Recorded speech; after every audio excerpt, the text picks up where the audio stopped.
2016년 5월 8일, 세상의 모든 부모와 자식이 감사의 마음을 나누는 어버이날이었습니다. 카네이션의 붉은 빛이 거리를 수놓으며 가족의 따뜻한 온기가 도시 전체를 감싸던 그날, 광주 북구의 한 조용한 아파트에서는 가장 짙고 차가운 어둠이 내려앉고 있었습니다. 잔혹하고 비정한 탐욕은 피보다 진하다는 가족의 천륜마저 무참히 끊어내기 위해 조용히 숨을 고르고 있었던 것입니다. 문이 굳게 닫힌 밀실 안에서 백발이 성성한 늙은 아버지는 영문도 모른 채 자신이 세상에서 가장 사랑했던 이들에 의해 영원한 수면에 빠져들어야만 했습니다. 단 한 번의 비명조차 새어나오지 않았던 고요하고 서늘한 공간. 그 속에서 피어난 붉은 카네이션은 효도의 상징이 아니라 끔찍한 진실을 덮기 위한 가장 기만적이고 잔인한 훈장이었습니다. 오랜 시간이 흘렀음에도 결코 지워지지 않을 인간 탐욕의 가장 밑바닥을 보여준 그날의 서늘한 공기가 아직도 수사관들의 폐부를 날카롭게 찌릅니다. 진실을 마주할 용기가 있으시다면 지금부터 저희가 파헤친 이 기막힌 추적의 기록을 숨죽여 따라와 주시길 바랍니다. 이 사건을 끝까지 파헤친 형사들이 어떤 벽에 부딪혔고 어떻게 악마의 가면을 벗겨내어 진실을 끌어냈는지 알고 싶다면 지금 바로 구독을 눌러주시고 여러분이 듣고 싶은 다른 사건의 이름을 댓글로 남겨주세요. 강력 사건을 담당하는 수사관들에게 명절이나 기념일은 달력에 붉게 칠해진 평범한 휴일이 아닙니다. 오히려 가장 짙은 긴장감이 맴돌며 보이지 않는 사이렌이 울리는 경계의 시간입니다. 가족이라는 이름으로 서로의 체온을 나누는 이 따뜻한 날, 수사관들은 직감적으로 알고 있습니다. 빛이 강할수록 그림자는 더욱 깊고 짙게 드리워진다는 잔혹한 진리를 말입니다. 외부의 적이 아닌 가족이라는 최후의 방어선이 무너질 때 그곳에서 피어나는 악인은 일반적인 범죄와는 완전히 궤를 달리합니다. 그것은 세상에서 가장 안전하고 편안해야 할 공간을 단숨에 벗어날 수 없는 지옥으로 탈바꿈시키기 때문입니다. 다음 날인 5월 9일 오전, 어버이날의 따뜻한 여운이 채 가시기도 전에 광주 북구 관할 수사팀의 전화벨이 날카롭게 울렸습니다. 수화기 너머로 들려오는 중년 여성의 목소리는 미세하게, 그러나 통제할 수 없을 정도로 떨리고 있었습니다. 그녀는 자신이 광주 북구 문흥동의 한 아파트에 홀로 거주하는 70대 남성 A씨와 교제 중인 사람이라고 신분을 밝혔습니다. 그녀의 진술은 간절했습니다. 평소라면 하루에도 몇 번씩 연락이 닿고 안부를 묻는 분인데 어제부터 갑자기 휴대전화가 완전히 꺼져 있습니다. 집에도 안 계시는 것 같고 느낌이 너무 이상합니다. 무슨 일이 생긴 게 틀림없습니다. 단순한 가출이나 미규가 사건으로 치부할 수도 있는 초기 상황이었습니다. 성인 남성의 일시적인 연락 두절은 일선 경찰서에서 흔하게 접수되는 신고 유형 중 하나이기 때문입니다. 당장 대규모 인력을 동원해 잠복이나 대대적인 수색을 벌이기에는 증거가 부족해 보일 수 있습니다. 하지만 산전수전을 다 겪은 베테랑 형사들의 촉은 달랐습니다. 평소 규칙적이었던 A씨의 생활 패턴, 약속을 어기지 않는 꼼꼼했던 성향, 그리고 하필이면 가족들이 모이는 어버이날이라는 특수성. 이 세 가지 요소가 퍼즐처럼 맞물리면서 수사관들의 머릿속에는 즉각적이고 차가운 프로파일링이 가동되기 시작했습니다. 이것은 결코 단순한 실종이 아닐 수도 있다는 서늘한 직감이 수사팀의 등줄기를 타고 흘렀습니다. 본격적인 수사망을 펼치기에 앞서 수사팀은 신속하게 내사에 착수했습니다. A씨의 최근 행적을 쫓기 위해 통신사 기지국 기록을 조회하는 위치 추적 작업이 가장 먼저 진행되었습니다. 모니터에 떠오른 결과는 형사들의 불길한 예감을 더욱 짙게 만들었습니다. 휴대전화의 마지막 신호가 끊긴 곳은 외부의 낯선 장소가 아니라 다름 아닌 그의 자택, 문흥동의 아파트 안이었습니다. 그가 자의로 외출한 흔적은 데이터상에 존재하지 않았습니다. 누군가를 만나러 멀리 떠난 것도 아니었습니다. 그의 모든 디지털 궤적은 굳게 닫힌 자신의 집안에서 갑작스럽게 증발해버린 것입니다. 이것은 매우 치명적인 징후였습니다. 스스로 외부와의 연락을 단절한 것이 아니라면 누군가에 의해 강제로 세상과의 연결고리가 끊어졌다는 의미로 해석될 수밖에 없었기 때문입니다. 형사들은 즉각 출동을 지시했습니다. 요란한 사이렌을 울리지 않은 채 조용하지만 가장 신속한 속도로 현장으로 향하는 경찰차 안에는 숨막히는 무거운 침묵만이 감돌았습니다.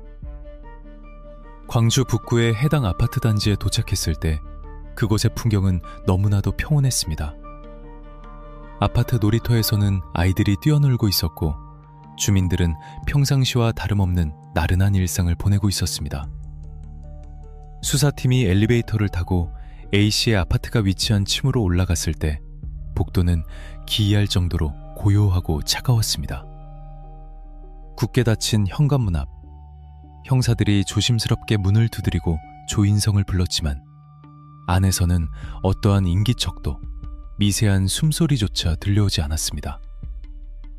귀를 바짝 대고 내부의 소리를 들으려 집중했으나 텔레비전 소리나 냉장고의 모터 소리 같은 일상적인 백색 소음마저 철저히 배제되어 있었습니다.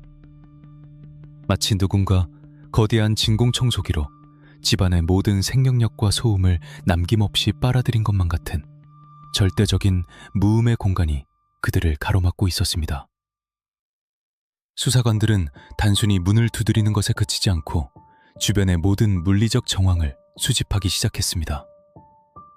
문고리에 남은 미세한 긁힌 자국이나 계단실에 떨어진 낯선 방문자의 유류품이 있는지 샅샅이 살폈습니다.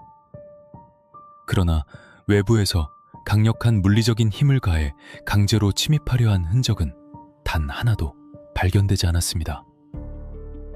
번호키로 작동하는 디지털 도어록은 파손된 흔적 없이 온전했고 복도 쪽으로 난 창문 역시 굳게 잠겨 있었습니다.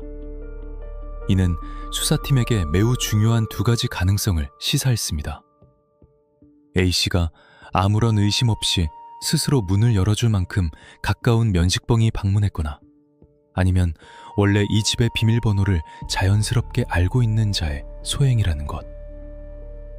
현장을 살피는 수사관들의 눈빛이 맹금류처럼 날카로워졌습니다. 수사 경험상, 외부에 침입 흔적이 없는 면식범에 의한 사건은 언제나 가장 은밀하고 끔찍한 형태의 배신을 동반하기 마련이기 때문입니다. 신고자인 여자친구의 불안감은 이미 극에 달해 있었고 통신 추적 기록과 눈앞에 펼쳐진 현장의 괴리감은 수사팀에게 신속한 결단을 요구하고 있었습니다. 시간이 지체될수록 만약 안에서 최악의 사태가 발생했다면 범인에게 그 흔적을 완벽히 지울 시간만 벌어주는 셈이었습니다. 현장 수사 책임자의 짧고 단호한 지시가 무거운 공기를 갈랐습니다. 소방지원 요청해. 강제 개방합니다. 얼마 지나지 않아 도착한 소방 구급대원들의 장비가 동원되었고 굳게 닫혀있던 철문이 마침내 무거운 쇳소리를 내며 서서히 열렸습니다. 수많은 사건을 마주한 강력계 형사들이 가장 긴장하고 숨을 죽이는 순간은 바로 이 찰나입니다. 문이 열리고 밀실 내부에 갇혀있던 공기가 외부로 뿜어져 나오는 그 짧은 순간, 후각과 시각을 통해 사건의 본질과 방향성이 결정되기 때문입니다. 수사팀이 신발을 벗고 조심스럽게 발을 내디딘 아파트 내부는 외부에서 예상했던 것 이상으로 완벽하게 정돈되어 있었습니다. 거실의 소파, 식탁 위의 물건들, 바닥의 상태까지 흐트러짐이 없었습니다. 보통의 예기치 못한 방문자나 낯선 침입자가 만들어내는 거친 몸싸움의 흔적, 어지러운 난장판은 그 어디에서도 찾아볼 수 없었습니다. 하지만 그 기묘할 정도의 완벽함이 오히려 형사들의 피부에 소름을 유발했습니다. 경험이 축적된 수사관들은 범죄가 일어났을 것으로 강력히 의심되는 현장이 이토록 과도하게 깨끗할 때 오히려 더 깊은 공포와 분노를 느낍니다. 그것은 누군가 의도적으로 그리고 아주 치밀하고 냉정하게 모든 증거와 흔적을 통제하고 완벽히 지원했다는 것을 의미하기 때문입니다. 집안의 불은 모두 꺼져 있었고 베란다 창문 너머로 스며드는 희미하고 창백한 햇빛만이 텅 빈 거실의 한가운데를 비추고 있었습니다. 이 고요하고 소름 끼치도록 완벽한 무대의 뒤편 어딘가에 누군가 필사적으로 숨기고 싶어 했던 가장 차갑고 잔혹한 비밀이 웅크리고 있다는 것을 직감한 채 수사팀은 서서히 그 짙은 어둠의 심연 속으로 걸어 들어가기 시작했습니다. 현관문이 무거운 마찰음을 내며 완전히 개방되자 외부의 밝은 햇빛이 아파트 내부의 짙은 어둠을 날카롭게 갈랐습니다. 수사관들은 일제히 숨을 죽이고 조심스럽게 방진용 덧신을 착용한 채 내부로 발걸음을 옮겼습니다.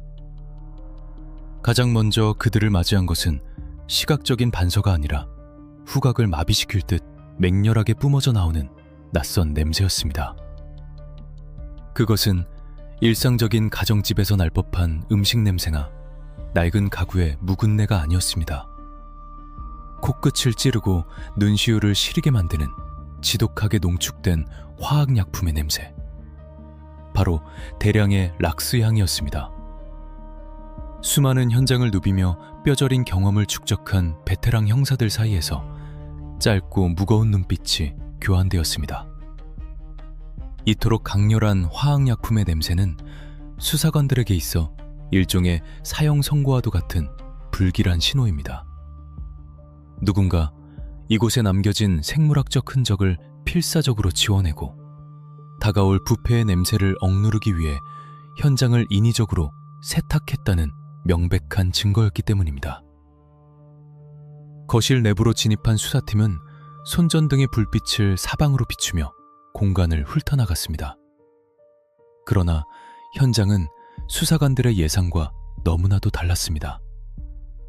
외부 침입자나 우발적인 충돌이 남겼을 법한 깨진 유리창, 뒤집힌 탁자, 바닥에 흩어진 물건들은 단 하나도 존재하지 않았습니다. 텔레비전 리모컨은 테이블 위에 가지런히 놓여 있었고 주방의 식기들 역시 건조대에 깔끔하게 정리되어 있었습니다. 이 기묘할 정도로 완벽하게 정돈된 일상의 풍경은 오히려 수사관들의 등줄기에 서늘한 소름을 유발했습니다. 완벽하게 연출된 무대처럼 단 하나의 오차도 없이 깨끗한 이 공간은 범인이 극도의 냉정함을 유지한 채 오랜 시간 머물며 모든 상황을 통제했다는 것을 의미했습니다. 그것은 우발적인 충동이 아니라 뼈를 깎는 듯한 차가운 계산 아래 이루어진 의도적인 은폐 작업의 결과물이었습니다. 수사관들은 흩어져 안방과 작은 방, 주방을 차례대로 수색했습니다. 빈틈없이 깔끔한 방들을 지나 락스 냄새가 가장 짙게 고여있는 발원지를 향해 조심스럽게 접근했습니다. 그곳은 바로 햇빛이 잘 들지 않는 다용도실이었습니다.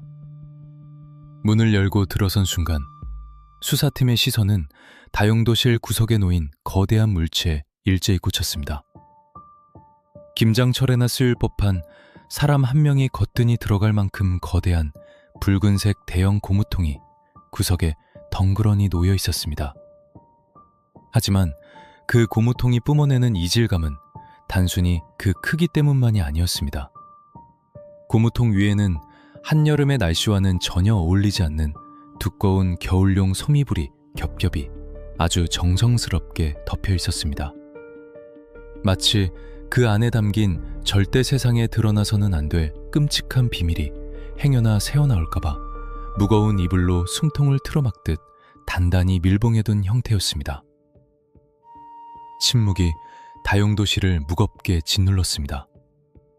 감식반이 긴급히 투입되었고 카메라의 플래시가 어두운 공간을 연속해서 터뜨리며 현장을 기록하기 시작했습니다. 현장 책임자의 끄덕임과 함께 2명의 감식 요원이 조심스럽게 다가가 겹겹이 쌓인 이불을 걷어내기 시작했습니다.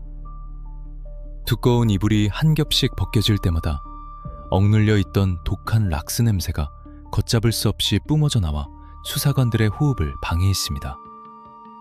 마침내 모든 이불이 치워지고 단단히 닫힌 고무통의 덮개가 모습을 드러냈습니다. 숨을 들이마신 감식 요원이 천천히 그리고 조심스럽게 덮개를 열어젖혔습니다. 덮개가 열린 순간 수사관들은 시야에 들어온 참혹한 광경에 그 누구도 입을 열지 못했습니다. 고무통 안에는 며칠 전까지만 해도 안부를 묻고 일상을 영위하던 70대 남성 A씨가 차갑게 식어버린 채 부자연스러운 자세로 웅크려 있었습니다. 그는 이미 누군가에 의해 강제로 생명의 불씨가 꺼진 채 영원히 깨어날 수 없는 깊은 수면에 빠져 있었습니다. 밀폐된 공간 안에서 독한 화학약품과 함께 방치된 탓에 현장의 훼손은 눈뜨고 보기 힘들 정도로 참혹했습니다. 돈을 노린 단순 강도의 소행이라고 하기에는 현장을 처리한 방식이 너무나도 악랄하고 집요했습니다. 범인은 단순히 그의 숨을 먹게 한 것으로 만족하지 않고 그의 존재 자체를 세상에서 완벽히 소거해 버리려 했던 짙은 증오심을 고스란히 남겨두고 있었습니다. 하지만 베테랑 수사관들의 심장을 가장 차갑게 얼어붙게 만든 것은 참혹하게 훼손된 A씨의 상태나 지독한 화학약품의 냄새가 아니었습니다. 손전등 불빛이 고무통 안에 짙은 그림자를 걷어냈을 때 수사관들의 눈에 믿을 수 없는 이질적인 색채 하나가 들어왔습니다.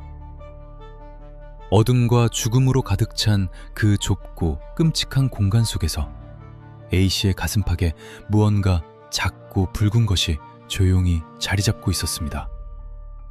그것은 바로 한 송이의 붉은 카네이션이었습니다. 세상에서 가장 기만적이고 소름 끼치는 발견이었습니다. 어버이날 자식이 부모의 은혜에 감사하며 존경과 사랑의 의미를 담아 가슴에 달아들이는 그 붉은 꽃이 누군가에 의해 영원한 침묵 속으로 내던져진 늙은 아버지의 가슴 위에 훈장처럼 꽂혀 있었던 것입니다. 범인은 그를 차가운 고무통 속에 구겨넣고 독한 락스를 쏟아붓는 잔혹한 과정을 모두 마친 뒤 마지막으로 그 붉은 꽃을 그의 옷깃에 정성스럽게 달아두었습니다. 이것은 단순한 증거인멸의 과정을 넘어선 피해자를 향한 악마적인 조롱이자 섬뜩한 메시지였습니다. 그 카네이션 한 송이는 현장의 모든 공기를 순식간에 바꿔놓았습니다. 수사관들의 머릿속에서 끊임없이 회전하던 프로파일링의 톱니바퀴가 일제히 방향을 틀었습니다. 돈을 노린 강도나 원한을 품은 제3자의 소행이라면 절대 남기지 않을 기괴한 흔적. 오직 가족이라는 이름으로 묶인 자들만이 만들어낼 수 있는 세상에서 가장 비틀리고 병든 형태의 애짐과 조롱의 결합. 수사관들은 본능적으로 직감했습니다.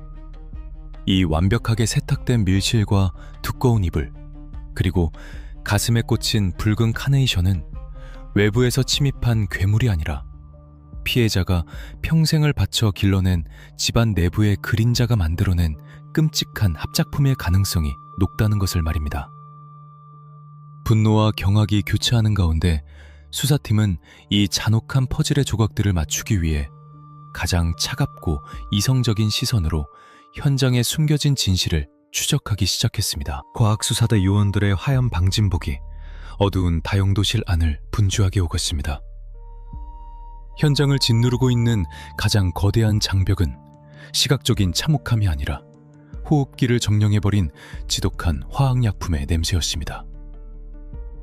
범인이 현장에 쏟아부은 락스의 양은 상상을 초월하는 수준이었습니다.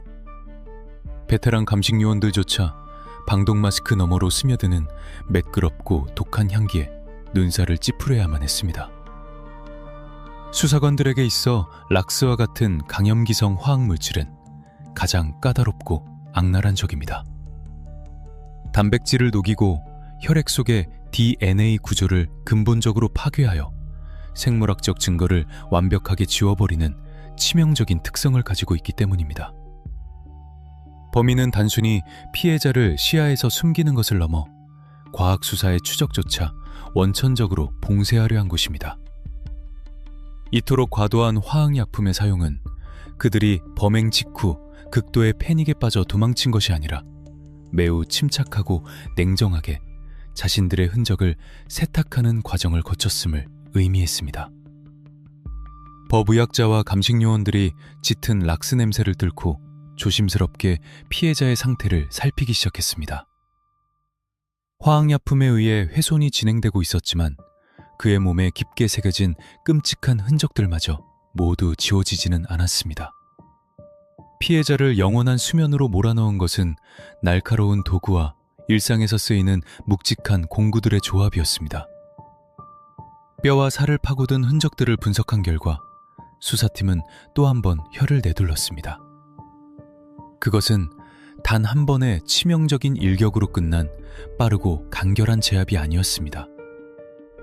피해자의 몸에 남겨진 수많은 궤적과 깊은 상흔들은 가해자가 찰나의 충동이나 우발적인 분노로 이 일을 벌인 것이 아님을 명백히 증명하고 있었습니다. 상대방이 완전히 숨을 거둘 때까지 멈추지 않았던 집요함.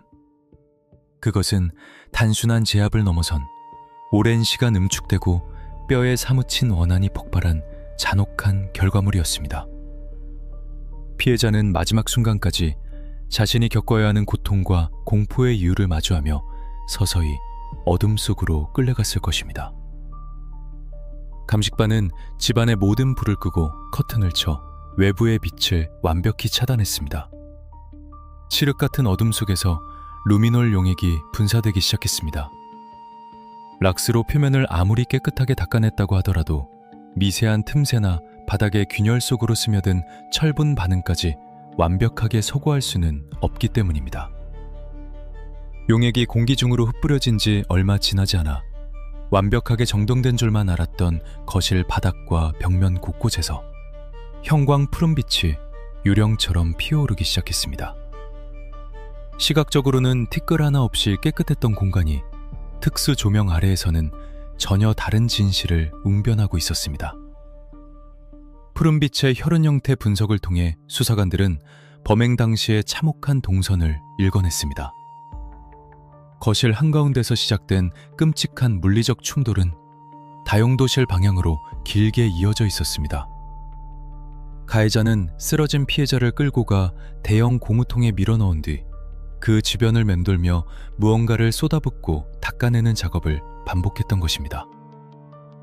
이러한 현장의 모든 물리적, 화학적 증거들은 프로파일러들의 머릿속에서 하나의 선명한 범인상을 빚어내고 있었습니다. 프로파일링의 관점에서 볼 때 이 사건은 매우 이질적이고 기괴한 특성을 띠고 있었습니다. 단순 강도나 낯선 침입자의 목적은 오직 하나, 금전적 이득입니다. 그들은 최대한 빨리 가치 있는 물건을 챙겨 현장을 이탈하는 데 집중합니다. 이렇게 지독한 냄새를 견디며 고무통을 미리 준비하고 엄청난 양의 화학약품을 사와서 들이붓고 무거운 송이불로 빈틈없이 덮는 수고를 감수하는 강도는 세상에 존재하지 않습니다. 무엇보다도 피해자의 가슴에 붉은 카네이션을 달아드는 소름 끼치는 의식은 면식범, 그것도 피해자와 극도로 복잡한 감정적 얽힘을 가진 자만이 할 수 있는 심리적 배설 행위였습니다. 범인들은 범행 직후 현장에 수시간 동안 머물렀음이 분명했습니다. 그들은 끔찍한 일을 저지른 직후임에도 불구하고 일말의 두려움이나 죄책감 없이 거실을 청소하고 핏자국을 치웠습니다. 쓰레기를 분리수거하듯 현장을 닦아낸 그 냉혹함. 이것은 그들이 고도의 학력을 갖추었거나 최소한 범죄 수사기법과 증거인멸의 원리를 어느 정도 인지하고 있는 지능적인 자들임을 시사했습니다.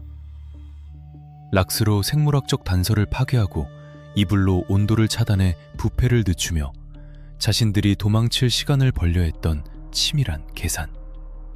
그리고 부모에 대한 효도를 상징하는 꽃을 통해 피해자의 삶 전체를 조롱하는 병적인 오만함. 이 모든 것은 낯선 외부인이 아니라 A씨의 삶을 가장 가까이서 지켜보았고 그에게 가장 깊은 원한을 품고 있던 내부자의 소행이라는 결론으로 귀결되었습니다. 현장에서 수집된 증거와 프로파일링 결과가 일치하자 수사팀의 방향은 명확해졌습니다. 이제 이 어둠 속의 유령들에게 형체를 부여하고 그들의 진짜 이름을 찾아낼 차례였습니다. 밀실 안의 진실이 입을 굳게 다물고 있다면 수사관들은 그 밀실 밖을 주시하고 있던 기계의 눈을 빌려야만 했습니다. 범인들이 현장 내부의 흔적은 락스와 이불로 완벽하게 덮었을지언정 그들이 이 아파트에 들어오고 나갔던 궤적 자체를 허공에서 지워버릴 수는 없었을 테니까요. 수사 책임자의 날카로운 명령이 무전기를 통해 전파되었습니다.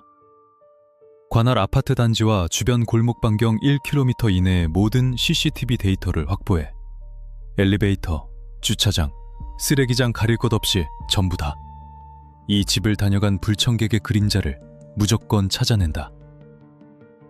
진실을 가린 두꺼운 장막을 찢어버리기 위한 수백 시간의 차갑고 외로운 디지털 추적의 막이 오르는 순간이었습니다. 밀실 안의 진실이 독한 표백제와 두꺼운 소미불 아래 철저히 파묻혀버린 상황에서 수사팀이 기댈 수 있는 유일한 목격자는 결코 거짓말을 하지 않는 기계의 눈뿐이었습니다.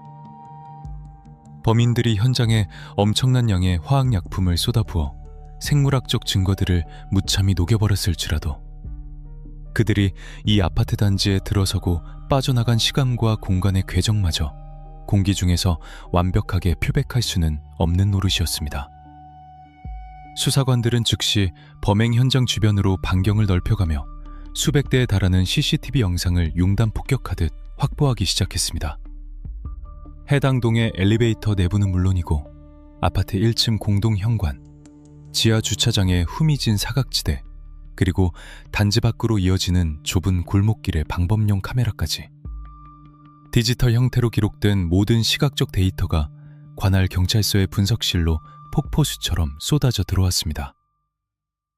어둡고 밀폐된 방 안에서 형사들은 충혈된 눈을 부릅뜬 채 배속으로 빠르게 돌아가는 모니터 화면 속 수많은 사람들의 움직임을 하나하나 해체하고 조립하는 고통스럽고 외로운 추적 작업을 이어갔습니다. 사건 발생 추정 시간인 어버이날 전후의 영상을 초 단위로 쪼개어 분석하던 중 엘리베이터 내부에 설치된 카메라 렌즈에 기묘한 이질감을 품은 두 남녀의 모습이 마침내 포착되었습니다. 화면 우측 하단에 찍힌 시간은 모두가 가족을 만나기 위해 분주히 움직이던 연휴의 한가운데를 가리키고 있었습니다. 그러나 흑백 화면에 등장한 두 사람의 모습은 명절을 맞이하여 부모님 댁을 찾는 평범한 방문객의 들뜬 분위기와는 거리가 멀어도 너무 멀었습니다. 챙이 깊은 모자를 푹 눌러쓰고 얼굴을 반쯤 가린 한 명의 여성과 체격이 건장하고 무표정한 한 명의 남성, 그들의 양손에는 가벼운 선물 상자 대신 웬만한 성인 남성조차 혼자 들기 버거워 보이는 커다란 대형 쇼핑백과 묵직한 짐들이 여러 개 들려 있었습니다. 화면 속 그들의 발걸음에는 한치의 망설임도 주변을 살피는 불안한 기색도 없었습니다. 너무나도 익숙한 공간을 걷듯 태연하고 침착한 걸음걸이. 그것은 우발적인 충동으로 남의 집을 찾은 낯선 방문자의 움직임이 아니라 이미 수십 번 머릿속에서 치밀하게 시뮬레이션을 끝낸 자들의 기계적인 행보에 가까웠습니다. 수사팀은 직감적으로 이 두 남녀를 가장 유력한 용의선상에 올리고 단지 내 수십 대의 카메라 기록을 교차 검증하여 그들의 동선을 역추적하기 시작했습니다. 모니터 속 그들은 무거운 짐을 든 채 피해자인 A씨의 아파트 현관문으로 향했고 비밀번호를 직접 누르거나 안에서 누군가 문을 열어준 듯 너무나도 자연스럽게 내부로 모습을 감췄습니다. 외부에서 강제로 문을 뜯거나 파손한 흔적은 역시나 없었습니다. 그리고 몇 시간이라는 길고 묵직한 공백이 흘렀습니다. 영상 속의 그 몇 시간은 밀실 안에서 한 인간의 숨결이 영원히 차단되고 지독한 화학약품 냄새와 함께 현장이 세탁되던 바로 그 끔찍한 침묵의 시간이었을 것입니다. 이후 다시 엘리베이터 카메라에 포착된 그들의 모습은 형사들의 등골을 오싹하게 만들기에 충분했습니다. 엄청난 체력적 소모와 극도의 심리적 압박이 동반되었을 어둠의 작업을 마친 직후임에도 불구하고 화면 속 두 남녀의 표정과 태도에는 일말의 동요나 죄책감조차 묻어나지 않았습니다. 오히려 들어갈 때보다 한결 가벼워진 걸음으로 그들은 마치 일상적인 청소를 끝내고 홀가분하게 집을 나서는 사람들처럼 태어난 몸짓까지 보이며 아파트 단지를 빠져나갔습니다. 범인들의 실루엣과 구체적인 동선이 확보되자 수사팀은 즉각 이들의 신원 파악에 돌입했습니다. 확보된 영상 속 얼굴의 특징점들을 추출하여 피해자 주변 인물들과 대조하는 작업이 숨가쁘게 진행되었습니다. 수사 초기에는 피해자와 얽힌 원한 관계의 채무자이거나 누군가의 사주를 받고 움직인 전문적인 청부업자일 것이라는 여러 가설들이 제기되었습니다. 그러나 영상의 화질을 정밀하게 개선하고 통신 기록과 주변 탐문을 통해 마침내 두 남녀의 진짜 이름과 신분이 수사관들의 모니터 화면에 선명하게 떠오른 순간 소란스럽던 분석실 안에는 숨막히는 정적이 무겁게 내려앉았습니다. 수십 년간 강력 사건의 최전선에서 인간이 보여줄 수 있는 가장 추악하고 잔혹한 밑바닥을 경험해온 베테랑 형사들조차 모니터에 뜬 그들의 신원조회 결과 앞에서는 믿을 수 없다는 듯 잠시 호흡을 멈춰야만 했습니다. 화면 속에서 무거운 짐을 들고 피해자의 집을 향해 서늘한 발걸음을 옮기던 남녀. 태연하게 끔찍한 현장을 정리하고 유유히 사라졌던 그들은 낯선 외부인도 돈을 노린 강도도 잔혹한 청부업자도 아니었습니다. 놀랍게도 그들은 밀실 안에서 붉은 카네이션을 가슴에 단 채 차갑게 식어버린 피해자 A씨의 친딸과 친아들이었습니다. 자신들에게 생명을 부여하고 평생을 바쳐 길러낸 늙은 아버지를 영원한 어둠의 심연 속으로 밀어넣은 악마들이 다름 아닌 그가 세상에서 가장 사랑했을 핏줄이었던 것입니다. 이 믿을 수 없는 진실은 수사팀 전체에 거대한 심리적 타격을 안겼습니다. 신원조회서에 적힌 그들의 과거 이력은 작금의 상황을 더욱 기괴하고 모순적으로 만들었습니다. 아버지를 향해 차가운 계획을 실행에 옮긴 40대 딸은 과거 신의 말씀을 따르는 신앙의 길을 걸으며 사람들에게 구원과 사랑을 설파하던 전직 종교인이었습니다. 그리고 그녀의 곁에서 끔찍한 작업에 묵묵히 동참했던 40대 아들은 국가의 법과 질서를 수호하는 공직에 오르기 위해 무려 10년이라는 긴 세월 동안 좁은 방에 틀어박혀 공무원 시험을 준비해온 지식인이었습니다. 신의 자비로운 교리를 말하던 입과 법의 엄중함을 공부하던 이성적인 머리가 결합하여 세상에서 가장 완벽하게 통제되고 잔혹한 반인륜적 계획을 설계했던 것입니다. 그제야 수사관들의 머릿속에 현장에서 발견되었던 기묘하고 이질적인 단서들이 하나의 소름 끼치는 끔찍한 그림으로 완성되기 시작했습니다. 왜 그토록 현장이 완벽하게 통제되었는지, 도어록을 훼손한 외부 침입의 흔적이 왜 전혀 없었는지, 그리고 가장 중요하게는 왜 다용도실의 차가운 고무통 속 피해자의 가슴 위에 붉은 카네이션 한 송이가 보란듯이 꽂혀 있었는지 말입니다. 그것은 현장을 수사할 경찰을 향한 단순한 조롱을 넘어선 이 기형적이고 병든 가족관계의 끝을 알리는 범인들만의 섬뜩한 마침표였습니다. 그들은 어버이날을 맞이하여 부모를 찾아가는 평범하고 효심 깊은 자식들의 모습을 완벽하게 연기하며 주변 이웃들의 의심을 지워버렸고 아무런 경계심 없이 문을 열어주었을 늙은 아버지를 가장 기만적이고 잔인한 방식으로 영구적인 수면에 빠뜨린 것입니다. 천륜을 짓밟아버린 이 끔찍하고 차가운 진실 앞에서 베테랑 형사들은 묵묵히 주먹을 꽉 쥐었습니다. 피가 물보다 진하다는 인류의 오랜 믿음은 이 사건 앞에서 완벽하게 산산조각이 났습니다. 핏줄이라는 이름으로 단단히 묶여 있었기에 피해자는 마지막 순간까지 무방비 상태로 자신이 겪어야 하는 상황을 이해하지 못한 채 가장 깊은 배신감을 껴안고 눈을 감아야 했을 것입니다. 종교와 법이라는 위선적인 가면을 쓴 채 자신의 아버지를 서늘한 고무통 속에 가둬버린 두 남매. 수사팀의 눈빛은 이제 단순한 직업적 사명감을 넘어 인간으로서 느끼는 근원적인 분노로 차갑게 타오르기 시작했습니다. 이들이 도대체 왜 어떤 비틀리고 병적인 명분을 가지고 자신들의 아버지를 세상에서 완벽하게 소구하려 했는지, 그 추악한 동기의 썩은 뿌리를 완전히 뽑아내기 위해 수사팀은 이 어둠 속 가족의 가장 깊고 은밀한 과거의 기록들을 조각조각 파헤치기 시작했습니다.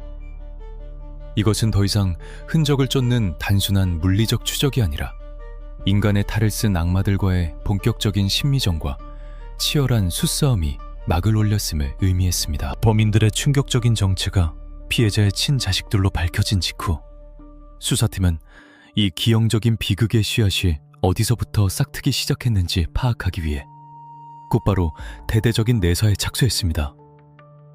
가족이라는 견고한 울타리가 어떻게 이토록 끔찍한 밀실로 변질되었는지 확인하기 위해서는 서류상에 남겨진 활자 이면에 파괴된 시간들을 복원해야만 했습니다. 수사관들이 피해자 A씨와 두 남매의 과거 행적, 주변인들의 진술, 그리고 금융 및 통신 기록을 샅샅이 훑어내려가는 동안 서류 위로 떠오른 것은 따뜻한 가족애가 아니라 수십 년간 방치되어 썩어 문드러진 깊은 단절의 골짜기였습니다. 놀랍게도 이들 세 가족은 같은 하늘 아래 살고 있었음에도 불구하고 무려 20년 가까운 세월 동안 단 한 번의 연락조차 주고받지 않은 완벽한 타인이나 다름없는 상태였습니다. 과거 어머니가 세상을 떠난 직후부터 시작된 불화는 좁혀질 기미 없이 평행선을 달렸고 각자의 삶 속으로 흩어진 뒤 그들의 관계는 회복 불가능한 빙하기에 접어들었던 것입니다. 수십 년을 투명 인간처럼 서로의 존재를 지우고 살았던 자식들이 하필이면 1년 중 부모와 자식의 정이 가장 짙어지는 어버이날을 골라 늙은 아버지의 문을 두드렸다는 사실. 그것은 결코 우연이나 뒤늦은 참회의 발걸음이 아니었습니다. 경찰의 탐문 수사와 정보망을 통해 두 남매가 그토록 오랜 침묵을 깨고 아버지를 찾아간 진짜 이유의 윤곽이 서서히 드러나기 시작했습니다. 그들은 훗날 자신들의 끔찍한 행위를 정당화하기 위해 과거 아버지로부터 받았던 상처와 부당한 대우를 방패막이로 삼으려 했습니다. 하지만 수사관들이 확보한 객관적인 증거와 정황들은 그들의 주장이 얼마나 얄팍하고 기만적인 변명에 불과한지 적나라하게 폭로하고 있었습니다. 진실의 저울을 무너뜨린 결정적인 추는 해묵은 감정이 아니라 가장 노골적이고 차가운 욕망, 바로 돈이었습니다. 당시 70대였던 아버지 A씨에게는 남은 여생을 함께하고 싶은 새로운 인연이 생겼습니다. 바로 사건의 시작을 알렸던 최초 신고자, 그의 여자친구였습니다.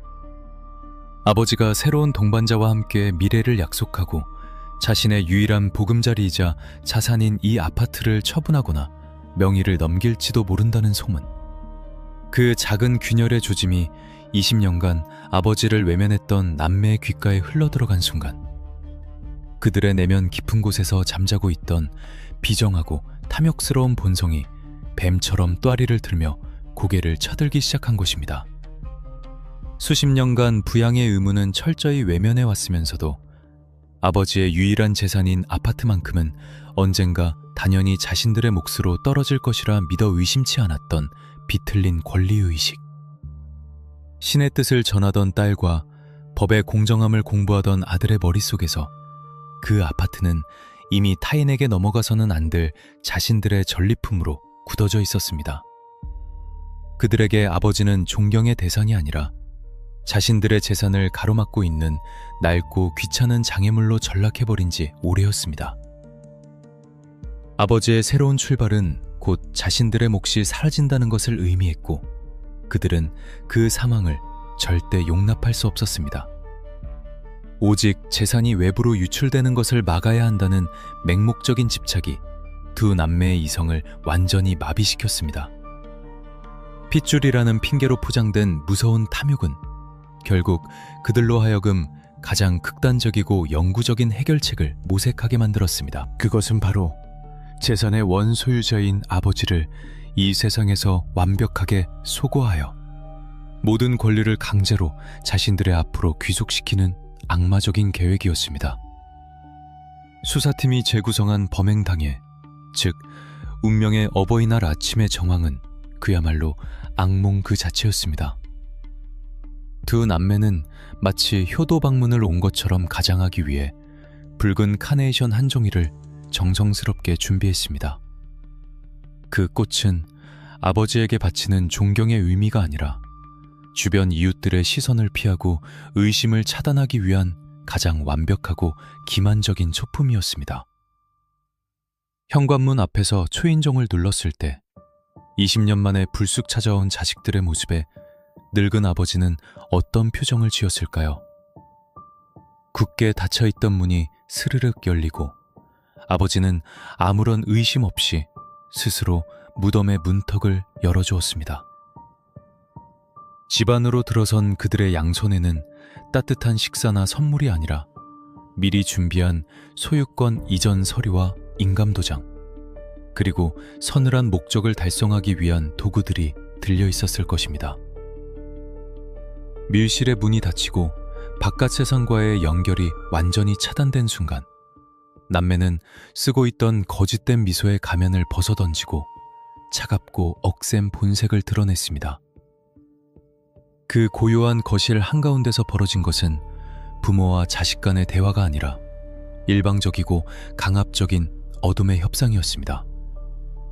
남매는 아버지에게 아파트의 명의를 자신들에게 넘길 것을 노골적으로 요구했습니다. 서류에 도장만 찍는다면 모든 것이 조용히 끝날 수도 있다는 무언의 압박이 공기를 짓눌렀을 것입니다. 하지만 아버지는 그들의 부당한 요구를 단호히 거절했습니다. 수십 년을 남처럼 살아온 자식들이 불쑥 나타나 전 재산을 내놓으라 윽박지르는 상황을 선뜻 받아들일 부모는 없었을 테니까요. 아버지의 입에서 단호한 거절의 뜻이 나오는 순간, 남매의 눈빛에 맺혀있던 마지막 남은 인간성의 끈마저 완전히 끊어지고 말았습니다. 그들은 더 이상 대화를 시도하지 않았습니다. 협상이 결렬된 직후 거실은 순식간에 돌이킬 수 없는 참혹한 공간으로 돌변했습니다. 목적을 달성하기 위해 걸림돌을 제거하는 데 어떠한 주저함도 없었던 남매는 자신들을 세상에 태어나게 해준 아버지를 향해 억눌러왔던 원망과 맹목적인 탐욕을 거침없이 쏟아냈습니다. 가장 안전해야 할 보금자리가 순식간에 숨을 쉴 수 없는 공간으로 변해버린 그 짧고도 긴 시간 동안 아버지는 무슨 생각을 하며 서서히 영원한 심연 속으로 빠져들었을까요? 자신을 끝으로 몰아넣는 이들이 다름 아닌 핏줄이라는 사실 앞에서 그가 느꼈을 절망의 무게는 수사관들의 상상조차 허락하지 않을 만큼 무겁고 차가웠습니다. 모든 저항이 끝나고 집안의 고요가 다시 찾아왔을 때 남매는 일말의 동요조차 보이지 않았습니다. 그들은 철저히 계획했던 대로 움직였습니다. 미리 준비해온 대형 고무통에 아버지를 구려넣고 혹여나 흔적이 남을까 엄청난 양의 독한 화학약품을 아낌없이 부었습니다. 냄새가 새어나가는 것을 막기 위해 두꺼운 소미불로 빈틈없이 위를 덮고 현장 곳곳에 남은 충돌의 궤적을 락스로 박박 닦아내는 그들의 모습은 인간의 범주를 완전히 벗어나 있었습니다. 그리고 모든 정리가 끝난 뒤 그들은 아버지를 가둔 차가운 고무통 위에 조롱하듯 붉은 카네이션을 남겨두는 기괴한 마무리를 지었습니다. 이 모든 과정을 밝혀낸 수사관들은 치밀어 오르는 분노를 억누르며 턱관절을 꽉 깨물어야 했습니다. 단순한 재산 다툼으로 치부하기에는 이들이 사전에 세워둔 계획이 너무나도 정교하고 악랄했기 때문입니다. 우발적인 분노의 폭발이 아니라 오직 아파트를 차지하기 위해 철저하게 계산된 시간표 아래 움직였음을 입증해야만 훗날 법정에서 그들이 빠져나갈 구멍을 완벽하게 틀어막을 수 있었습니다. 수사팀의 시선은 이제 남매의 통신 기록과 인터넷 검색 기록, 그리고 금융거래 내역이라는 디지털 지문들을 향해 날카롭게 이동했습니다.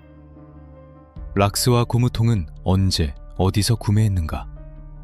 그들의 컴퓨터 하드디스크 안에는 어떤 서늘한 계획표가 숨겨져 있었는가?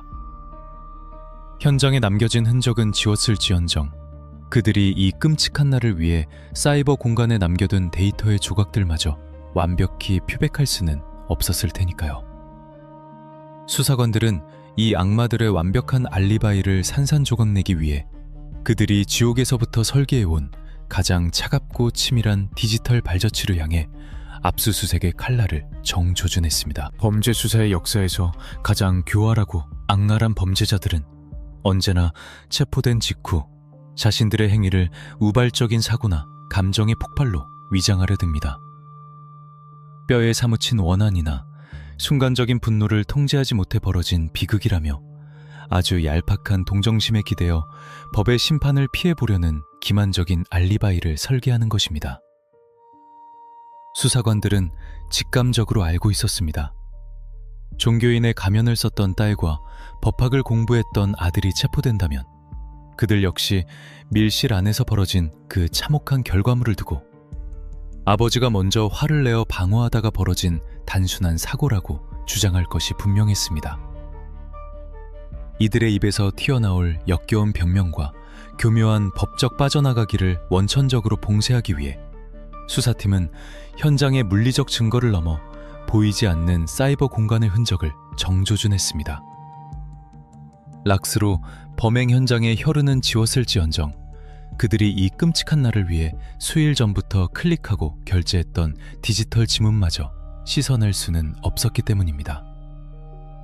수사팀은 법원으로부터 압수수색 영장을 발부받아 두 남매의 휴대전화와 개인용 컴퓨터, 그리고 금융거래 내역에 대한 대대적인 디지털 포렌식 작업에 돌입했습니다.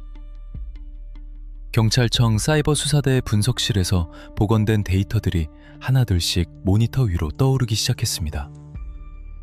삭제된 검색 기록과 신용카드 결제 내역이 재구성되자 수사관들의 눈앞에는 우발적인 사고라는 가설을 완전히 박살내버리는, 그야말로 지옥에서부터 정교하게 치밀하게 그어진 서늘한 설계도가 그 끔찍한 윤곽을 드러냈습니다.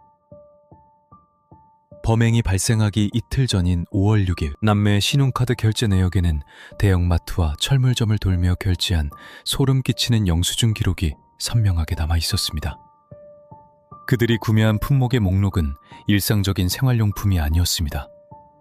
성인 남성의 몸을 온전히 담을 수 있는 엄청난 크기의 붉은색 대형 고무통, 생물학적 흔적을 녹여버릴 수 있는 공업용 수준의 대용량 락스 여러 통, 냄새와 부패를 차단하기 위한 두꺼운 겨울용 송이불, 그리고 가장 결정적으로 피해자를 영구적인 침묵 속으로 밀어넣기 위해 사용된 무겁고 날카로운 공구들이었습니다. 이 구매 목록은 수사관들에게 명백한 하나의 진실을 웅변하고 있었습니다. 이것은 절대 우발적인 충돌이 아니었습니다. 그들은 아버지를 찾아가 대화를 나누거나 설득할 마음이 애초부터 단 1%도 없었습니다. 만약 협상이 결렬된다면이라는 가정조차 사치였습니다.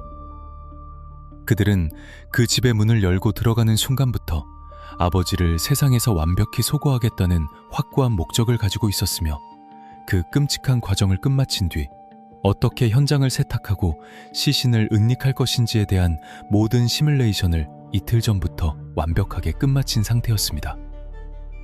지식인과 종교인이라는 사회적 가면 뒤에 숨어 자신들의 늙은 아버지를 영원한 심연으로 인도하기 위한 관과 방부제를 직접 쇼핑카트에 담으며 결제 서명을 하던 그 서늘하고 무감각한 얼굴들을 상상하며 베테랑함 형사들마저 치밀어 오르는 구역질을 억눌러야만 했습니다. 하지만 남매의 소름 끼치는 행적은 여기서 끝이 아니었습니다. 수사팀이 범행 당일 이전의 아파트 단지 주변 CCTV와 통신 기지국 데이터를 교차 분석한 결과 더욱 기가 막힌 사실이 밝혀졌습니다. 이들은 범행을 실행에 옮기기 며칠 전부터 이미 피해자의 아파트 근처를 2차례나 맴돌며 치밀한 사전 답사를 진행했던 것입니다. 마치 노련한 사냥꾼이 사냥감의 순통을 끊기 전 주변 지형지물을 파악하듯 그들은 엘리베이터의 CCTV 사각지대를 확인하고 아파트 주민들의 이동이 가장 뜸한 시간대를 계산했으며 아버지가 집안에 머무는 동선과 패턴을 몰래 관찰했습니다. 도주로를 확보하고 범행에 걸리는 시간을 분 단위로 쪼개어 계산했을 그들의 모습은 혈육을 향한 최소한의 주저함이나 갈등조차 완전히 거세된 완벽한 소시오패스의 전형이었습니다. 그들의 머릿속에 아버지는 이미 가족이 아니라 자신들의 목적 달성을 위해 반드시 치워버려야 할 낡은 장애물에 불과했던 것입니다. 그리고 디지털 포렌식 결과가 보여준 악마성의 화용점정은 범행 직후 그들이 보인 극도로 냉혹하고 소름 끼치는 행동이 있었습니다. 거실을 락스로 닦아내고 고무통 위에 붉은 카네이션을 조롱하듯 올려둔 뒤 짐을 챙겨 아파트를 빠져나온 두 남매. 평범한 인간이라면 극도의 패닉에 빠져 손발을 떨거나 알코올에 의지해야 마땅할 그 끔찍한 시간 직후에 남매의 휴대전화 발신 기록에는 전혀 예상치 못한 전화번호가 찍혀 있었습니다. 그것은 바로 시내의 한 대형 여행사였습니다. 통화 녹음 내역과 여행사 직원의 진술을 확보한 수사관들은 자신들의 귀를 의심할 수밖에 없었습니다. 아버지를 차가운 고무통 속에 가둔 지 불과 몇 시간이 채 지나지 않은 시점, 그들은 너무나도 평온하고 차분한 목소리로 여행사 직원에게 편도 항공권과 해외 체류 조건에 대해 묻고 있었습니다. 목적을 달성했으니 이제 귀찮은 과거는 모두 지워버리고 아버지의 명의를 빼앗아 챙긴 돈으로 따뜻한 남쪽 나라로 영원히 돌아오지 않을 먼 여행을 떠나려 했던 것입니다.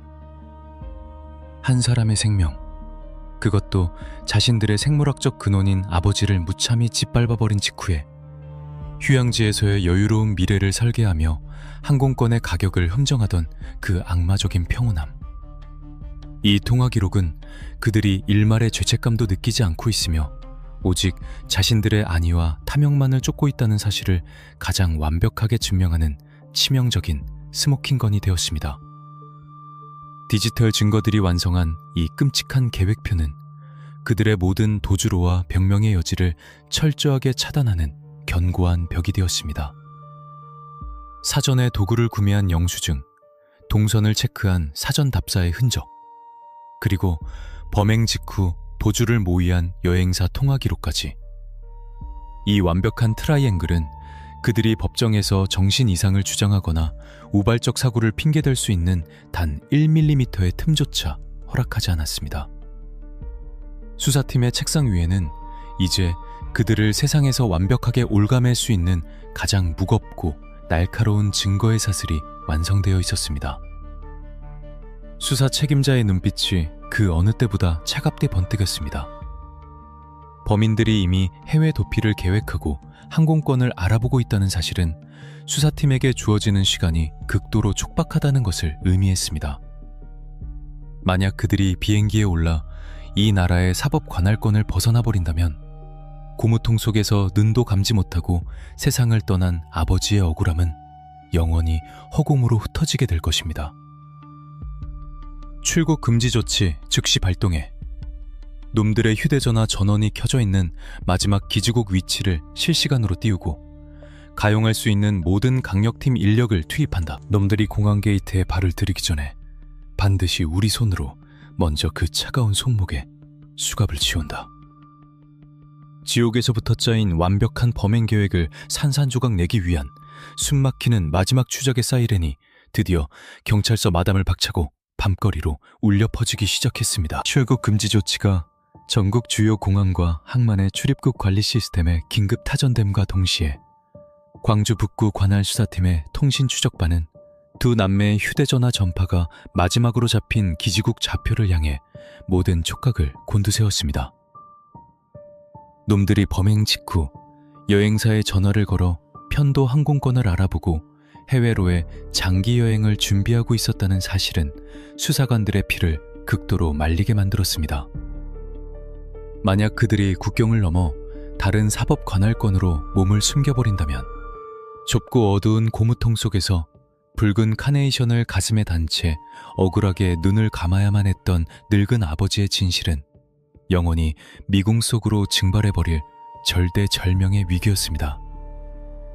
수사팀은 실시간 위치 추적 시스템을 즉각 가동하여 그들의 디지털 발자취를 집요하게 뒤쫓기 시작했습니다.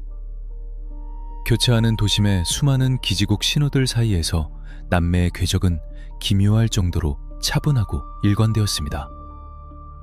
범행 직후 극도의 불안감에 쫓겨 이리저리 은신처를 옮겨다니며 도망치는 일반적인 강력 범죄자들의 도주 패턴과는 완전히 궤를 달리하고 있었습니다. 그들은 마치 일상적인 외출을 즐기며 쇼핑을 하듯 일정한 패턴을 유지하며 도심 한가운데를 유유히 배회하고 있었습니다. 수사관들은 관제센터와 긴밀하게 공조하여 반경 내의 방범용 폐쇄회로 네트워크와 도로 방범 시스템을 총동원해 그들의 실시간 이동 경로를 사방에서 포위해 나갔습니다. 거미줄처럼 촘촘하게 짜인 수사망이 점차 하나의 특정 좌표를 향해 숨막히게 좁혀졌습니다. 남매의 마지막 통신 신호가 멈춘 곳은 도심 외곽에 위치한 한적한 오피스텔 단지 인근이었습니다. 수사팀은 일말의 사이렌 소리도 내지 않고 경광등을 완전히 내린 채 가장 은밀하고 신속한 움직임으로 현장 주변에 다중의 잠복조를 배치했습니다.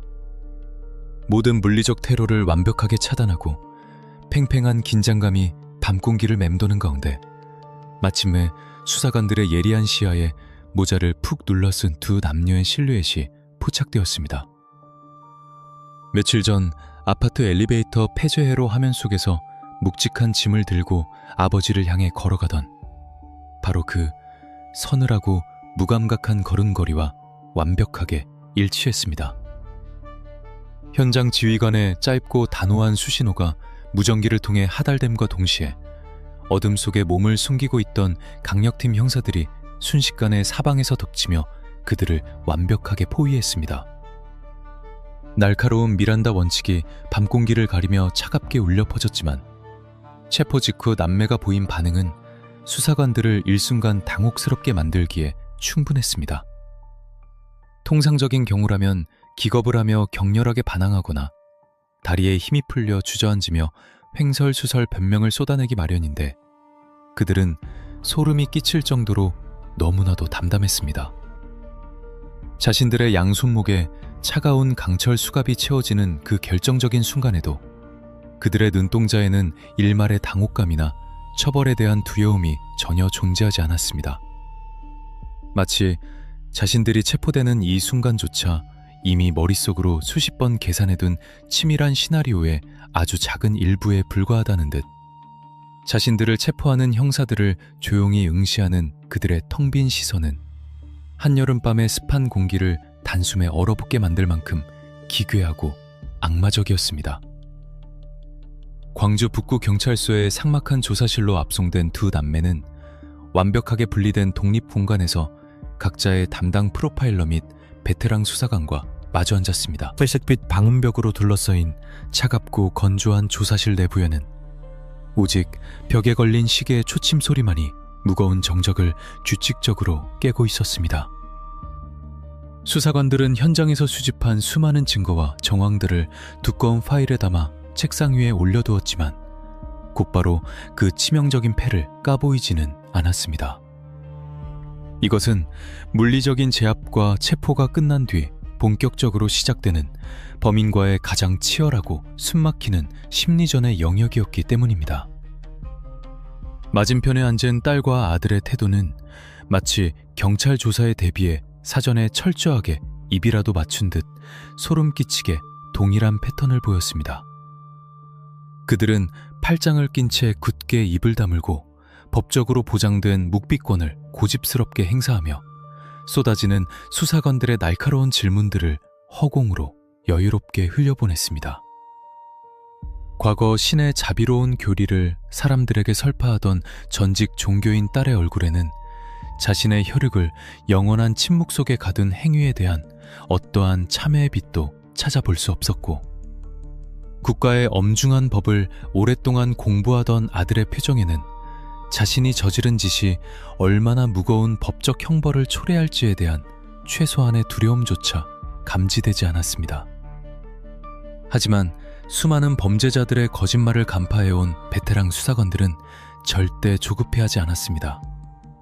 이미 현장에서 수집된 엄청난 양의 화학약품 구매 영수증, 아파트 사전 답사 동선, 그리고 범행 직후 도주를 모의한 여행사 통화 기록 등 그들의 숨통을 단번에 끊어놓을 완벽한 디지털 스모킹건들이 서류철 안에 고스란히 준비되어 있었기에 수사관들은 그들이 스스로 오만함에 빠져 침묵의 벽을 깨고 치명적인 말실수를 하기를 얼음처럼 차갑게 기다리며 압박의 수위를 서서히 그리고 묵직하게 높여갔습니다. 숨막히는 긴 침묵의 줄다리기 끝에 마침내 수사관들이 디지털 포렌식으로 완벽하게 복원해낸 사흘 전에 소름 끼치는 쇼핑 목록과 범행 당일 엘리베이터의 고화질 폐쇄회로 영상을 눈앞에 들이밀자 굳게 닫혀있던 남매의 입술이 미세하게 떨리며 서서히 열리기 시작했습니다. 완벽하게 빼도 박도 못하는 객관적인 디지털 증거 앞에서는 더 이상 묵비권이라는 얄팍한 침묵이 방패가 될 수 없음을 뒤늦게 깨달은 것입니다. 하지만 드디어 열린 그들의 입에서 흘러나온 첫마디는 수사관들이 내심 기대했던 눈물 섞인 참회나 뼈저린 후회의 고백이 결코 아니었습니다. 그것은 인간의 가장 어두운 밑바닥에 고여있던 가장 썩고 악취나는 자기 합리화의 끔찍한 배설이었습니다. 그들은 자신들이 저지른 잔혹하고 계획적인 행위를 정당한 방어이자 가족을 지키기 위한 어쩔 수 없는 불가피한 선택으로 교묘하게 포장하기 시작했습니다. 20년 전 아버지가 어머니를 힘들게 했고 어린 자신들을 무책임하게 버려두었으며 세월이 흘러 이제 와서 자신들의 당연한 몫이어야 할 유일한 자산인 아파트마저 낯선 여자에게 완전히 넘기려 했다는 해묵은 원망과 증오가 폭포수처럼 쏟아져도 나왔습니다. 그들은 자신들의 늙은 아버지를 세상에서 영원히 치워버린 비인륜적인 행위를 두고 마치 오랜 과거의 억울한 빚을 정당하게 청산하고 잘못된 가족의 질서를 바로잡은 정의로운 심판관이라도 된 양 당당하고 뻔뻔하게 항변했습니다. 아버지를 차가운 고무통 속에 강제로 밀어넣고 독한 표백제를 쏟아부은 그 잔혹하고 엽기적인 처리 방식에 대해 묻는 수사관의 매서운 추궁에도 그들은 단 한 번도 흔들리거나 시선을 피하지 않았습니다. 오히려 우리는 평생 동안 아버지로부터 정신적 고통을 받은 억울한 피해자라는 끔찍한 인지 부조화와 망상에 깊게 사로잡혀 자신들의 맹목적이고 악마적인 탐욕을 가족 간의 불화라는 얄팍하고 감정적인 방패 뒤로 숨기려 필사적으로 안간힘을 쓰고 있었습니다. 조사실의 투명한 매직미러 너머로 이 모든 기만적인 진술 과정을 지켜보던 수사 지휘부와 프로파일러들의 얼굴은 걷잡을 수 없는 참담함과 분노로 일그러졌습니다. 피가 섞인 가족이라는 성스러운 이름 뒤에 비겁하게 숨어 자신들의 극악무도하고 철저하게 계산된 행위를 20년 전의 낡은 과거로 둔갑시켜 정당화하려는 저 비틀리고 병든 논리 앞에서는 그 어떠한 인간적인 동정심이나 선처도 절대 허락될 수 없었습니다. 그들이 목에 핏대를 세우며 진술하는 과거의 상처가 설령 일부 사실에 기반한다 할지라도 이틀 전부터 치밀하게 거대한 고무통과 엄청난 양의 화학약품을 카트에 담아 결제하고 현장을 2번이나 사전 답사했으며 목적을 달성한 직후 태연하게 여행사에 전화를 걸어 해외 도피를 계획한 이 차갑고 완벽한 설계의 악랄함을 결코 덮을 수는 없었습니다. 수사관들은 치밀어 오르는 분노로 파르르 떨리는 주먹을 책상 아래로 꽉 쥔 채 사적인 감정을 철저히 배제한 가장 냉정하고 기계적인 목소리로 다음 신문을 매섭게 이어갔습니다. 그들의 얄팍하고 역겨운 자기 합리화의 논리를 남김없이 산산조각내고 도주로가 완벽하게 차단된 이들을 가장 무겁고 엄중한 법의 심판대 위에 세우기 위한 마지막 진술조서가 어둡고 서늘한 조사실 안에서 차갑게 그리고 빈틈없이 완성되어 가고 있었습니다. 이제 진실의 마지막 퍼즐 조각을 맞춘 수사팀은 이 악마들이 법정이라는 최종 무대에서 마주하게 될 준엄한 심판을 준비하고 있었습니다. 조사실의 차가운 공기 속에서 끝끝내 자신들의 맹목적인 탐욕을 가족이라는 이름의 비극으로 위장하려 했던 두 남매의 기만적인 연극은 결국 경찰서의 좁은 문을 넘어 법정이라는 가장 엄중하고 서늘한 최후의 심판대 위로 그 무대를 옮기게 되었습니다.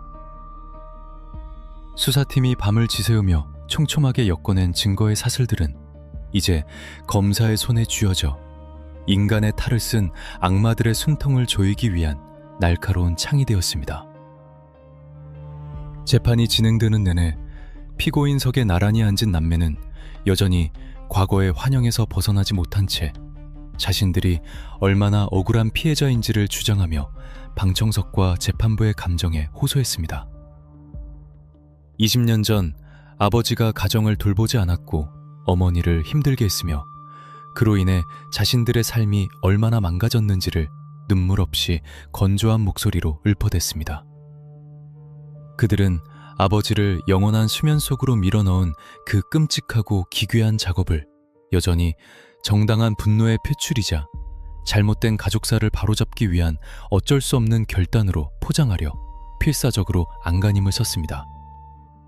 하지만 수사팀이 집요한 추적 끝에 법정에 제출한 차갑고 완벽한 디지털 포렌식 증거들과 현장의 물리적 단서들은 그들의 얄팍하고 역겨운 변명을 단숨에 산산조각 내버리는 무거운 철퇴가 되었습니다. 변호인이 감정에 호소하며 그들의 과거 상처를 들먹일 때마다 검사는 수사관들이 찾아낸 사흘 전의 영수증과 폐쇄회로 화면을 법정의 대형 모니터에 띄웠습니다.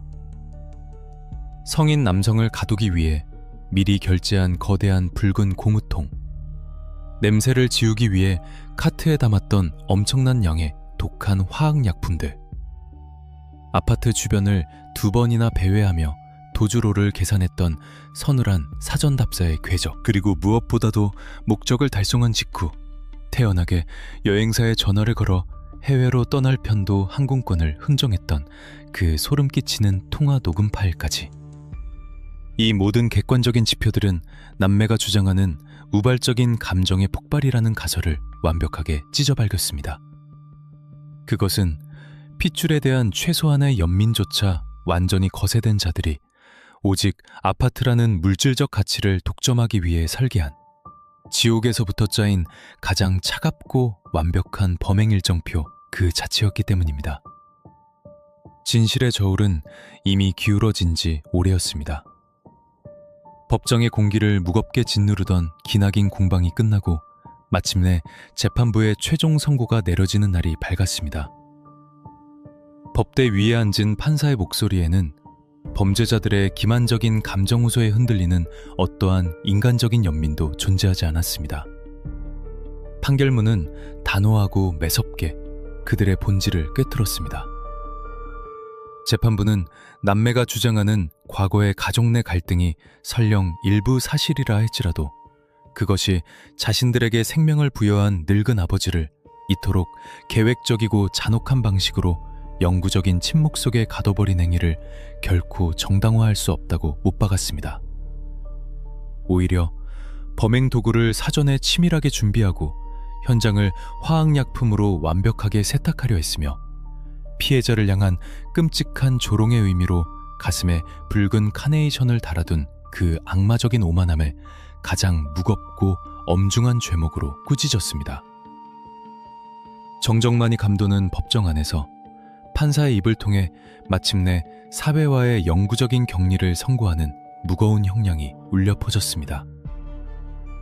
모든 계획을 주도하고 설계했던 딸에게는 징역 20년이라는 무거운 족쇄가, 그리고 그 곁에서 묵묵히 끔찍한 작업에 동참했던 아들에게는 징역 18년이라는 서늘한 심판이 내려졌습니다.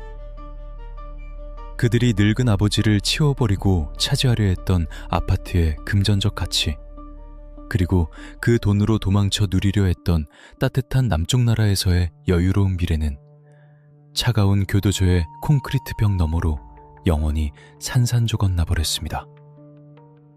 그들이 남은 인생의 가장 빛나는 시간들을 세상과 단절된 좁은 독방에서 썩어가며 보내야 한다는 사실은 피보다 진한 탐욕이 결국 자신들의 영혼마저 완벽하게 갉아먹고 파멸로 이끌었음을 증명하는 가장 공정하고 잔혹한 대가였습니다.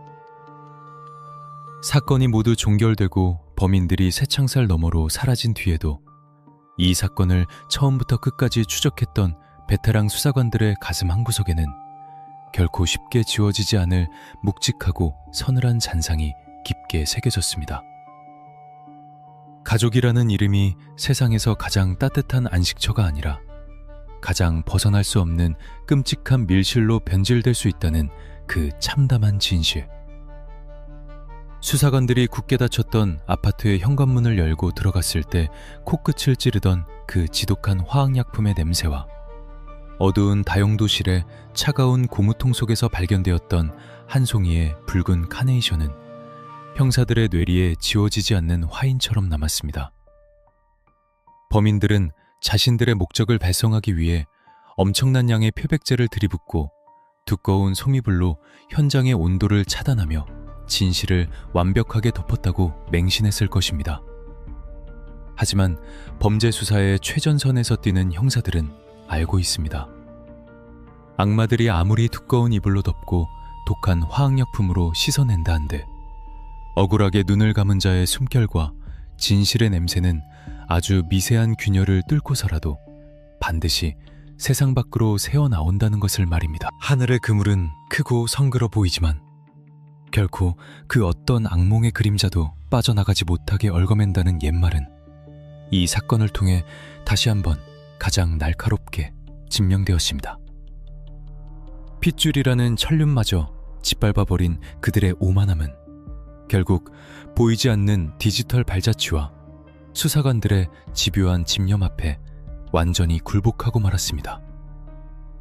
밀실 안의 침묵은 끝내 기계의 눈과 형사들의 땀방울을 통해 세상에 그 끔찍한 전말을 폭로했고 차가운 고무통 속에 갇혀있던 늙은 아버지의 억울함은 비로소 무거운 짐을 내려놓고 진정한 안식의 수면에 들 수 있었을 것입니다. 수사관들은 오늘도 밤거리에 번쩍이는 경광등 아래서 이 도시의 어느 굳게 닫힌 문 뒤에서 피어오르고 있을지 모를 또 다른 서늘한 어둠을 주시하며 묵묵히 발걸음을 옮깁니다.